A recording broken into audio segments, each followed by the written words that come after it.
பட இசை வெளியீட்டுக்கு வருகை தந்துள்ள நம்முடைய சகோதரர்கள் அனைவருக்கும் என்னுடைய மதிய வணக்கம். அதுபோன்ற பத்திரிகையாளர்கள், ஊடகவியலாளர்கள், நண்பர்கள் அனைவருக்கும் மதிய வணக்கம். ஒருவேளை நான் திருமலை பேசுறதுக்கு முன்னாடி பேசிட்டு போயிருக்கலாம்னு நினச்சேன். நான் வந்து ஆக்சுவலாக வீட்டில் ஒரு சின்ன ஃபங்க்ஷன் நடந்துட்டு இருந்து திருமலை ஃபோன் பண்ணிட்டே இருந்தார். அப்புறம் வரலன்னா டைரக்டர் யூனியனே கழிச்சிருவான்னு சொல்லி பயத்தில் நான் வந்துட்டு போயிடலான்னு வந்தேன். ஒரு ஃப்ரெண்ட்லியாக சொன்னேன். உண்மையாக அந்த ட்ரைலரை பார்க்கும்போது அந்த இயக்குனர் புதுசாக ஒரு ஃப்ரெஷ்ஷாக வர மாதிரி அது நம்மளோட கஷ்டம் எல்லாம் எந்த திரைப்படமும் கஷ்டம் இல்லாமல் வந்ததே இல்லை. அதுக்கு தான் அந்த முன்னாடி நம்ம படத்தோட ரிலீஸே டெலிவரி ஆகிடுச்சு. டெலிவரி எவ்வளோ கஷ்டமோ அதுபோல் ஒவ்வொரு திரைப்படமும் அந்தந்த காலகட்டத்துக்கு சிரமமாக தான் அது. முதல்ல வரும்போது அழகு பெருமாள் பேசினார், டைரக்டர் எவ்வளோ கஷ்டம். ஏன்னா அவர் படம் டைரக்ட் ப்ரொடியூஸ் பண்ணலான்னு நினைக்கிறார் அவர் அதனால் எவ்வளோ டைரக்டர் கஷ்டம். படகோபி வந்தார், ஒரு ப்ரொடியூசருக்கு எவ்வளோ கஷ்டம். அவர் டைரக்ட் பண்ணல, அதனால் டைரக்டரோட கஷ்டம் அவருக்கு தெரியாது. ப்ரொடியூஸ் பண்ணுறது எவ்வளோ கஷ்டம். உண்மையிலே கஷ்டம் தான். திரைப்படத்துறை நம்ம ஜாலியாக மகிழ்ச்சியாக படம் பார்த்துட்டு போகிறோம். இந்த திரைப்படத்தை உருவாக்குறது ஒரு 400-500 பேரை எல்லோரும் ஆர்கனைஸ் பண்ணி அந்த படத்தை ஒரு ப்ராஜெக்ட் பண்ணுறதுங்கிறது கஷ்டமான வேலை தான், இல்லைன்னு சொல்ல. ஆனால் அது கொஞ்சம் திறம்பட பண்ணால் இது போல் கஷ்டம் வராது. நிச்சயமாக இந்த படம் பார்த்தோம், நிச்சயமாக இந்த படம் ஒரு ஃப்ளரிஷாக இருக்குது, ஒரு சந்தோஷமாக இருக்குது. இப்போ இருக்கிற ஸ்க்ரீனுக்கு ஒரு டைட்டாக இருக்கிற இதுக்கு இந்த படம் ஒரு ஃபன்னாக ஒரு ஜாலியாக இருக்கும். அதனால் இந்த படம் நிச்சயமாக எல்லாராலும் ஒரு ட்ரெய்லர் பார்க்கும்போது அதுதான் ஒரு சொத்துக்கு ஒரு பானைக்கு ஒரு சோறு பதங்கிற மாதிரி ஒரு ட்ரெய்லருங்கிறது நிச்சயமாக அந்த ஆடியன்ஸை திரைக்கு கொண்டு வர மாதிரியான ஒரு ட்ரெய்லராக இருக்கணும். அந்த ட்ரெய்லர் பார்க்கும்போது எனக்கு தெரிஞ்சது நிச்சயமாக இந்த படத்தை நானும் தேட்டரில் பார்க்கலாங்கிற ஒரு உணர்வை எனக்கு இந்த ட்ரெய்லர் கொண்டு வந்திருக்கு. அந்த வகையில் எவ்வளோ கஷ்டம் இருந்தாலும் இப்போ சவுண்ட் ட்ராக் முன்னாடிலாம் ஃபிலிம் பக்கத்தில் சவுண்ட் ட்ராக் ஓடிட்டுருக்கோம். அது பக்கத்தில் இன்னொரு ட்ராக் போட்டால் டைரக்டரோட அழுகை கேட்டுகிட்டே இருக்கும். நான் எல்லா ஃப்ரேம்லையும் டைரக்டரோட அழுகையும் இன்னொரு பக்கத்தில் போட்டால் ப்ரொடியூசரோட கேட்டுகிட்டே இருக்கும். ஆனால் அதையெல்லாம் நம்ம இந்த படத்தோட வெற்றி வரும்போது, என்னோடய படமும் ரிலீஸ் ஆகும்போது இப்போ சிவா இருக்கார் கேட்டால் தெரியும் உங்களுக்கு, இந்த ஆஃபீஸ் உள்ளே வரக்கூடாதுன்னு சொல்லிட்டாங்க. ஸோ ஆஃபீஸ் உள்ளே வரக்கூடாது, அந்த ரோடுக்கே வராதப்பான்னு சொன்னாங்க. ஆனால் படம் ரிலீஸ் ஆன பிறகு மறுநாள் என் வீட்டு வாசலில் 3 கார் அவங்க கார் தான் நின்றுட்டு இருந்தது. என்னப்பா டைரக்டர் கூட்டுவாங்க அப்படின்னு. அதனால் இது ஒரு கணவன் மனைவி மாதிரி சண்டை தான். வெற்றி வரும்போது நம்மளுடைய எல்லா கவலைகளும் இதுவாகிடும். நாளைக்கு இந்த படம் வெற்றி ஆகும்போது இதே திருமலையும் அசோக் செல்வனும் தோல் வழக்கு கை போட்டு போவாங்க. நிச்சயமாக நடக்கும். சினிமாவில் நடக்காதுங்கிறதுக்கு எதுவுமே இல்லை, எல்லாம் நடக்கும். ஆனால் நடக்கிறதுக்கு எது காரணமாக இருக்கும்னா வெற்றி ஒன்று தான் காரணமாக இருக்கும். இந்த திரைப்படத்தை பார்க்கும்போது அந்த சூழ்நிலை அமையக்கூடிய வாய்ப்பு இருக்குது. அடுத்த படம் வெற்றி அடையும் போது எல்லா கவலையிலும் மறந்து திருமலையும் அசோக் செல்வனும் இணைந்து ஒரு திரைப்படத்தை இது நிச்சயமாக தயாரிக்கலாம். ஏன்னா எனக்கு திருமலையை ரொம்ப நல்லா தெரியும். ஒரு இமோஷனல் ஒரு கை, எல்லாத்துக்கும் ஏதோ நல்லது பண்ணணும்னு நினச்சிட்டு ஏதோ ஒரு முயற்சி பண்ணிகிட்டே இருப்பார். அதுபோல் நான் அசோக் செல்வனே ஒரு 2 தடவை சந்திச்சிருக்கேன். பேசும்போது ரொம்ப இனிமையாக, ரொம்ப அன்பாக, ரொம்ப நாகரிகமாக, ரொம்ப பண்பாடு தான் பேசினார். ஒரு வகையில் என்ன இதுக்கு எந்த பிரச்சனையும் தெரியாது. எதுவாக இருந்தாலும் 1000 கஷ்டங்கள் இந்த திரைப்படத்தில் இருந்தாலும் திருமலை சொன்னதில் ஒரு பாயிண்ட் இருக்குது. அந்த படம் ரிலீஸ் ஆகும்போது எல்லோரும் சேர்ந்து அந்த படத்தை ப்ரொமோட் பண்ணணுங்கிறத ஒரு விதியாக வச்சுக்கணும். ஏன்னா இந்த படம் ஒரு படம் வெற்றி அடைந்தால் அதில் யாருக்கு முதல் லாபம்னா அதில் நடித்த நடிகர் நடிகை 2 பேருக்கும் அவங்க தான் 80% ஆஃப் லாபத்தை எடுத்துகிட்டு போயிருக்கிறான். லாபங்கிறது நான் மானிட்டரி வைஸாக சொல்ல, அது ஃபேம் வைஸாக அதன் மூலம் அடுத்த படத்தில் கிடைக்க போகிற லாபம் வைஸாக 80% அவங்க எடுத்துகிட்டு போகிறாங்க. அப்புறம் ஒரு 10-15% டெக்னீஷியன் எடுத்துட்டாங்க. இப்போ இன்றைக்கி இருக்கிற பாலாஜி இந்த படம் ஓடிச்சுன்னா நாளைக்கு அவரோட லெவல் வேறுவாக இருக்கும். ஆனால் இந்த படம் ஓடினாலும் திருமலையோட லெவல் அதே லெவல் தான் இருக்கும், தயாரிப்பாளர் லெவல் அப்படியே தான் இருக்கும். அவர் இந்த கடன்கள்ந்து விடுபடலாம். இப்போ மகேந்திரா கொடுத்த ஃபைனான்ஸும் சுதாகர் கொடுத்த ஃபைனான்ஸ் இதெல்லாம் சரி பண்ணலாமே தவிர அடுத்து அவர் வெளியே வர்றது கஷ்டம். அப்போது ஒரு 5% 10% தயாரிப்பாளர் தான் உயிரை கொடுத்து இந்த படத்தை ப்ரொமோட் பண்ணணும், வெளியே வரணும்னு நினைக்கும் போது இதில் 90% மேலே லாபம் அடைய போகிற நடிகர் டெக்னீஷியன்ஸு நிச்சயமாக இந்த படத்தை ப்ரொமோட் பண்ணணும். இன்னொரு விஷயம், இது பொது மேடையில் சொல்ல வேண்டிய விஷயம் இல்லைன்னா கூட இந்த பல விஷயங்களை இது போலீஸ்காரன் ஐயோ திருட்டு நடக்குதுன்னு ரோட்டில் கத்தினா எப்படி தவறோ, அது மாதிரி தயாரிப்பாளர் சங்கத்தில் வந்து ஒரு ஈசி மெம்பராக இருக்கிற திருமலை வந்து இங்கே வந்து பேசுறது வந்து தேவையில்லாத ஒன்று. அவரோட சங்கத்தில் உட்காந்து இவ்வளோ கஷ்டம் இருக்குது, இதெல்லாம் பண்ணணுமே நீங்கள் முதல்ல அங்கே தான் பேசணும். அதனால் இப்போ தயாரிப்பாளர் சங்கங்களோட செக்ரட்டரிகள் இங்கே இருக்காங்க. நாங்கள் வந்து அவங்களுக்கு வந்து ஒரு கண்ட்ரோல் அவங்ககிட்ட கொடுத்தோம். நாங்கள் என்னென்னா இப்போ கூட அது ஒரு இது புரிஞ்சிக்கல. ஒரு திரைப்படம் நான் வந்து ஒரு நண்பர், என் நண்பரோட நண்பர் அவர், நான் திரைப்படங்கள் வரும்போது கொஞ்சம் பழக்கமானார். அவர் எனக்கு பிடிச்சிருந்தது. அவர் வந்து ஒரு நாள் எங்கிட்ட வந்து சார் ஒரு 50,000 பணம் வேணும் சார். என்னன்னு கேட்டேன். ஒரு பெட்டி கடை வைக்க போகிறோம் சார் அப்படின்னு. சரி ஓகே, அவர் எனக்கு பிடிச்சிருந்தது, நான் தரேன்னு சொன்னேன். நான் நாளைக்கு வந்து வாங்கிக்கணும். இல்லை சார் அவர் வந்து நான் ஒரு 3 months கழிச்சு வந்து வாங்கிக்கிறேன் அப்படின்னார். அப்போது அவர் சென்னையில் வந்து ஒரு 20-30 இடங்களில் வந்து அலைஞ்சி எங்கே கடை இருக்குது, எங்கே கடை வச்சா நல்லாயிருக்கும், எங்கே வாடகை கிடைக்கும், அதில் கன்சியூமர் எங்கே இருக்காங்க, இதையெல்லாம் இப்போ ஒரு 3 மாதம் தின்ட்டு அப்புறம் வந்தார். அண்ணன் இந்த இடத்துல கடை வைக்கலான்னு இருக்கேன், வாடகை கொடுக்க போகிறேன், எல்லாத்தையும் செட் பண்ணிவிட்டு என்கிட்ட வந்து பணம் வாங்கினார். நான் அது வந்து அவருக்கு வந்து இனமாக தான் கொடுக்கணும்னு நினச்சேன். ஆனால் அவர் வந்து ஒரு 6-7 மாதத்தில் அந்த பணத்தை எனக்கு திருப்பி கொடுத்துட்டார். அப்போது 50,000 ரூபாய் முதலீடு வச்சு எடுக்க போகிற ஒரு பெட்டி கடை வைக்க போகிற ஒரு நபர் ஒரு 3 மாதம் பிளான் பண்ணி எப்படி வச்சா பண்ணணும்னு பிளான் பண்ணி அது 6 மாதத்தில் மொத்த அசலையும் கடனை கொண்டு வந்து திருப்பி கொடுக்க முடியும். ஆனால் எல்லாம் கோடீஸ்வரன் தான். இன்றைக்கி தயாரிப்பாளர் எல்லாம் கோடீஸ்வரன் தான். கோடீஸ்வரன்னா கோடிக்கு கம்மியாக இன்றைக்கி எந்த திரைப்படமும் எடுக்க முடியறதில்லை. அப்போ பல கோடிகளை போட்டு படம் எடுக்கிற ஒரு தயாரிப்பாளர் எந்த அளவுக்கு திட்டமிடுதல் வேண்டும், இதுதான் இது திட்டமிடுதல் தான் நம்ம தயாரிப்பாளருக்கும் இதில் டெக்னீஷியன்ஸுக்கும் இல்லாத ஒன்றா இருக்குது. டெக்னீஷியன்ஸுக்கு இல்லைன்னா ஒன்றும் ஆக போகிறதில்லை, அவங்க வந்து வெயிட் பண்ண போகிறாங்க. ஆனால் தயாரிப்பாளர் ஒரு நாளும் ஒரு நிமிடமும் அந்த பணத்துக்கு வட்டி கட்டிகிட்டே இருக்கும். எந்த விடுமுறையும் இல்லாத ஒன்றே இந்த வட்டி தான். எந்த விடுமுறையும் கிடையாது. கொரோனாவுக்கு கூட அதுக்கு வட்டி கிடையாது, செத்தாலும் வட்டி கிடையாது, வாழ்ந்தாலும் வட்டிக்கு லீவே கிடையாது.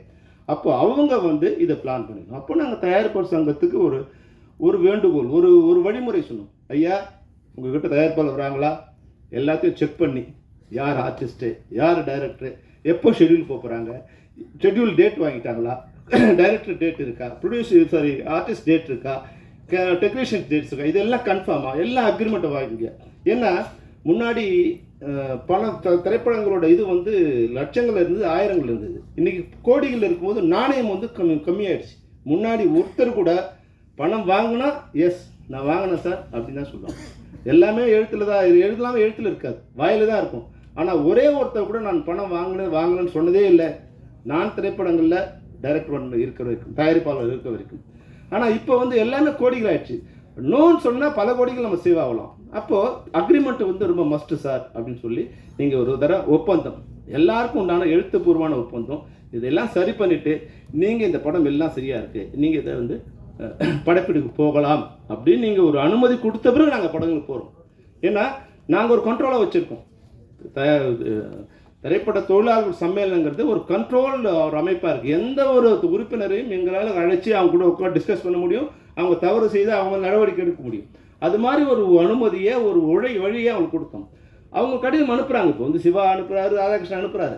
ஆனால் உடனே இன்றைக்கி திருமலை வராரு, வந்துட்டு நாளைக்கு ஷூட்டிங்கு, இன்றைக்கி வந்து சார் எனக்கு லெட்டர் வேணும் சார், நீங்கள் லெட்டர் கொடுத்தா தான் ஷூட்டிங் வருவாங்க சார். எந்த விதமான சரிபார்ப்பும் இல்லாமல் திருமலை வருத்தப்படுவாரே. திருமலை அன்னைக்கு வருத்தப்பட்டால் பரவாயில்ல, இன்றைக்கி வருத்தப்படக்கூடாது. இன்றைக்கி திருமலை வருத்தப்படக்கூடாது. அப்போ நீங்கள் அவரை உட்கார வச்சு எல்லாம் சரி பண்ணி இதெல்லாம் இருக்கா. ஒரு இயக்குனர் 30 லட்சத்தில் படம் பண்ணது அண்ணன் படவா கோபி இருக்கார் இல்லையா, 30 லட்சத்தில் படம் பண்ணன்னு சொல்லி தான் அவரை கொண்டு வந்தாங்க. அந்த படம் முடியறதுக்கு 3 கோடி ஆகும்னு ஆரம்பித்த பிறகு தெரியுது. அதாவது ஒரு 6 மாதத்தில் நல்ல வேலையாக அவர் அதுலேருந்து வெளியே வந்துட்டார். அதில் ஏதோ போட்ட வரைக்கும் லாபம் அப்படிங்கிற அவர் வந்துட்டதால அவர் வந்து இன்றைக்கி ஒரு நன்றி சொல்கிறார். அப்போது எந்த திட்டமிடுதலும் இல்லை. அப்போ அந்த திட்டமிடுதல் இருந்தால் குறைஞ்சபட்சம் அந்த 4 கோடி இருக்கா, 4 கோடி உங்களால் ஃபைனான்ஸ் அரேஞ்ச் பண்ண முடியுமா, பண்ணிட்டீங்களா? ஏன்னா இன்றைக்கி ஒரு பைசா கூட யாரும் கடன் கொடுக்க தயாராக இல்லை. எப்படி மகேந்திர சிங் எப்படி கொடுக்குறாரு எனக்கு தெரியாது. இன்றைக்கி வந்து சிறிய படங்களுக்கு ஒரு பைசா கடன் கொடுக்க யாரும் தயாராக இல்லை. அப்போ அந்த ஃபைனான்ஸ் எல்லாம் ரெடி பண்ணிட்டீங்களா, காஸ்ட்லாம் ரெடி பண்ணிட்டீங்க, இதெல்லாம் ரெடியாக இருக்குது. இந்த டேட்டில் ஏன் ஷூட்டிங் நடக்கலை? இப்போ உங்கள்கிட்ட ஒரு செக் ஒரு டைம் கொடுத்துட்டு 6 மாதத்தில் படம் முடிக்கிறோன்னா 30 நாள் உங்கள் ஷூட்டிங் இருக்குன்னா ஏன் 30 நாள் ஷூட்டிங் நடக்கலை? டைரக்டர் சரியில்லையா, இல்லை ஆர்டிஸ்ட் வரலையா அப்படிங்கிறத வந்து செக் பண்ணக்கூடிய அதிகாரமும் அமைப்பு முறையும் தயாரிப்பாளர் சங்கத்துக்கு இருந்ததுன்னா இந்த மாதிரியான புலம்பல்கள் இந்த மேடைகளில் இருக்காது. தயவுசெய்து தயாரிப்பாளர் சங்கங்கள் ஒன்றிணைந்து இந்த வழியை நீங்கள் கொண்டு வந்தீங்கன்னா 100% நீங்கள் கவலைப்பட வேண்டிய அவசியமே இல்லை. நீங்கள் யாருக்கிட்டே போக வேண்டிய அவசியம் இல்லை. அவங்க எவ்வளோ பெரிய ஆளாக இருந்தாலும் உங்களை மீறி இங்கே படம் நடக்காது.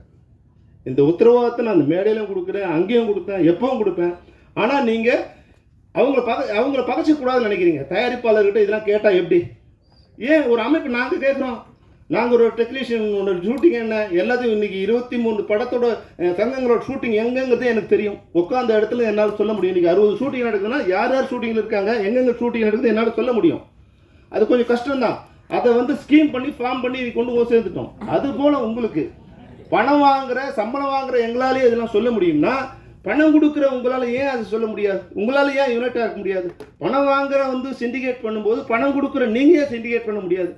நீங்கள் ஒரு சிண்டிகேட் பண்ணி ஒரு ஒழுங்குமுறை பண்ணிட்டீங்கன்னா இந்த தமிழ் சினிமா 60-80% நிச்சயமாக மாறுபடும். ஒரு வருமானம் வருகின்ற இன்றைக்கி வந்து திரைப்படங்கள் 100% வருமானம் வரத்துக்கு உண்டான வழி இருக்குது. ஆனால் வருமானம் வர வழியெல்லாம் அடைச்சிட்டு கடன் வர வழி மட்டும்தான் நீ தயாரிப்பாளர் இருக்குது. வருமானம் வருதுன்னா அது வேற யாருக்கோ போயிடுது. அந்த சேனல்லாம் வேறு இடத்துக்கு போயிடுது. கியூபா அது வேறு இடம், அவுடோனிட்டா வேறு இடம், மேக் மை ட்ரிப்பாக வேறு இடம். இன்றைக்கி நான் 30 லட்சம் டிக்கெட் இதுவாகுதுன்னா ஒரு டிக்கெட்டுக்கு 10 ரூபானா 3 கோடி ரூபாய் இன்றைக்கி வந்து ஒரு நாளைக்கு வருமானம். படம் ஓடுதோ லாபமோ நஷ்டமோ 3 கோடி ரூபா ஒருத்தர் வந்துகிட்டே இருக்குது. ஆனால் அந்த வருமானம் யாருக்கு போகுதுன்னா யாருக்கும் போகுது. இன்றைக்கி வந்து 1000 சினிமா தேட்டரில் வந்து 4 ஷோ போயிட்டே இருக்குது, 4000 ஷோ நடந்துகிட்டே இருக்குன்னா இதுக்கான கியூப் சார்ஜ் கட்டிகிட்டே இருக்கும். இது வருமானம், இதுக்கு நஷ்டமே இல்லை. இது திரைப்படத்துறையில் இருக்குது. யாருக்கா தயாரிப்பாளருக்கு யாருக்கா வருதானா வருமானம் வர்றதே கிடையாது. அப்போது வருமானம் வருகின்ற வழிகள் இன்றைக்கி வந்து நான் 8 கோடி பேரில் 6 கோடி பேர் நம்ம திரைப்படங்களை ஏதோ ஒரு பிட்டை பார்த்துட்டே இருக்கான். ஒரு ஸ்டில்லை பார்த்தா கூட அதுக்கு பணம் கட்ட வேண்டிய சூழ்நிலை இருக்குது. நான் போட்ட மியூசிக்கு என் படத்தோட மியூசிக்கை நான் ஸ்டேஜில் பாடுறதுக்கே நான் திருப்பி பணம் கொடுக்க வேண்டிய இருக்குது. 1 லட்ச ரூபா பணம் கொடுத்து வாங்கின என்னோடய பாட்டை நான் இன்றைக்கி இப்போ ஸ்டேஜில் போனோன்னா அவனுக்கு 3 லட்ச ரூபா ஒரு பாட்டுக்கு ஒரு தடவைக்கு நான் பணம் கொடுக்க வேண்டிய அவலம் இன்றைக்கி இருக்குது. அப்போ என்னோடய படம் வருமானம், என்னோடய திரைப்படம் பல பேருக்கு பல வழிகளில் வருமானத்தை கொட்டி கூச்சிட்டே இருக்குது. ஆனால் படம் எடுத்த தயாரிப்பாளருக்கு அந்த வருமானம் வருவதில்லை. எப்படி வந்து விவசாயிக்கு அவனோட உழைச்ச நெல் இதுக்கு வந்து உழைப்புக்கு நெல்லுக்கு வந்து தக்காளிக்கு வருமானம் வரது இல்லையோ, அதுபோல் திரைப்பட தயாரிப்பாளர்களுக்கு அவருடைய போட்ட முதலீடுக்கு வருமானம் வருவதே இல்லை. அதை நீங்கள் ஒழுங்கு பண்ணிங்கன்னா நிச்சயமாக லாபம் வந்துகிட்டே இருக்குது. லாபம் தயாரிப்பாளர் தவிர மொத்தம் வருகின்ற லாப நஷ்டத்துக்கு மட்டும் நீங்கள் தயாராகிடுறீங்க. கடனுக்கு மட்டும் நீங்கள் வட்டி கட்டிட்டுருங்க, கடனுக்கு மட்டும் வீட்டை விட்டுட்டுட்டீங்க. ஆனால் வருமானத்தை எல்லாம் வேறு யாரும் சாப்பிட்டுருக்காங்க. நிச்சயமாக இன்றைக்கி திரைப்படத்துறையில் போற்றப்படக்கூடியவர்கள் தயாரிப்பாளர்கள் தான். இந்த கஷ்டமான காரியத்திலும் இன்றைக்கி 60 ஷூட்டிங் நடந்துகிட்ருக்கு.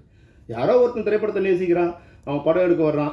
அவர்களை நீங்கள் சீரமைச்சு வழிநடத்தினீங்கன்னா இந்த திரைப்படத்துறை மிக நன்றாக.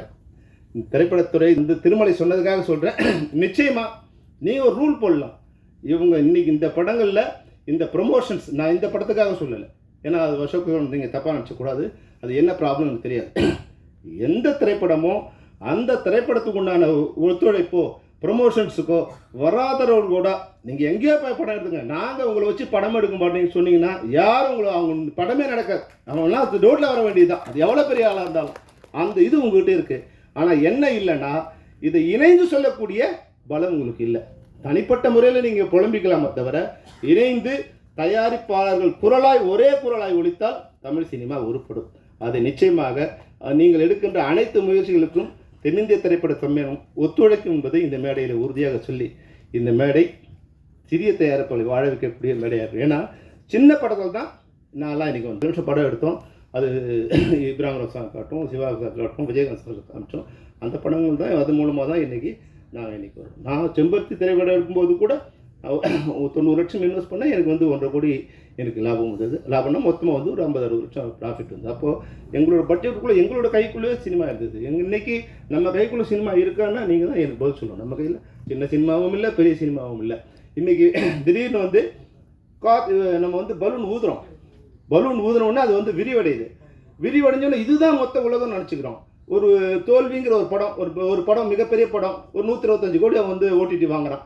அது புஷ்ஷுன்னு ஆகுது. அந்த பலூனில் ஒரு ஓட்டை போட்டால் வெடிச்சு போகிற மாதிரி புஷ்ஷுன்னு ஆனவுடனே ஓடிடி படத்தை வந்து நிறுத்துகிறான். படங்கள் ஓட ஆரம்பித்தோடனே கொரோனா பீரியடில் ஓடிடிலாம் மிகப்பெரிய மார்க்கெட்டை வந்தோடனே நம்மக்கிட்ட இந்த 50 கோடி 100 கோடி இந்த படங்கள் வந்து 100 கோடி 200 கோடி படம் வாங்கினோடனே யாருக்கான எந்த விதத்தில் நம்மளுடைய பட்ஜெட் அதுக்கு இன்க்ரீஸ் ஆச்சுங்கிறத நீங்கள் தான் யோசிக்கணும்.